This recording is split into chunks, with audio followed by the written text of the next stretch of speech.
Can kuyarım ağa, sen süyörüm apa, barasılım apa, çırağımsın, balbanımsın ata, zor baktımsın ata, korgonumsun ata, çırağımsın.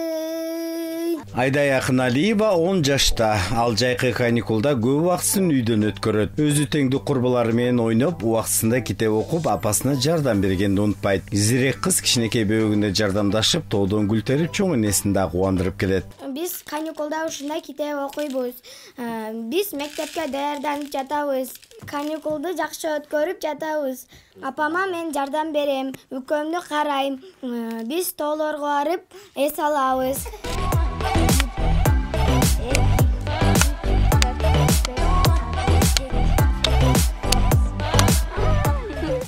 Айдай жашаган жер Талас областына караштуу Бакайта районунун Акдөбө айылы. Төрт тарабы тоо курчаган, суусу мол, жаратылышы кооз бул жерде бактылуу балдар күн кечирип келишет. Таза абадан маңайлары жайдары балдар кыздардын эч нерседен кабары жок. Алар үчүн бир гана көйгөй бул оюн. Мен жайкы каникулда апама жардам берем, бөбөмдү карайм.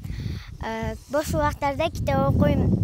Сүрөт тартам. Быйыл окуу жылы кырдаалга жараша онлайн болгондугуна байланыштуу мектеп окуучулары көпчүлүк үйдө болушту. Алар сүрөт тартып, китеп окушуп, айтор мектепти унутушкан жок. Биз жайкы каникулда ушинтип ойнойбуз. Дайыма ойнойбуз, китеп окуйбуз.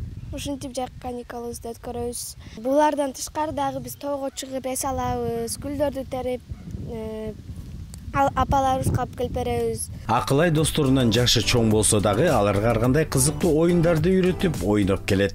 Алыс кетсем үйүмдөн кабатырланып, күнү түнү уктабай санага батып, кара чачың агартып, бизди чоңойткон, рахматымды айтсам да, таманыңдан өпсөм да, азык кылат апа кеп. Эртеңки келечек ээлери бул балдар. Аларга бүгүн биз шарт түзүп туура жолго салсак, алардан келечекте өз мекенин сүйгөн мыкты инсандарды көрөбүз. Ошол үчүн балдар жердин гүлдөрү дегендей жайкы каникулду бекер өткөрбөй, ырдап бийлеп ал тургай ата энесине жардам көрсөткөн келечек ээлеринин тилектери орундасын.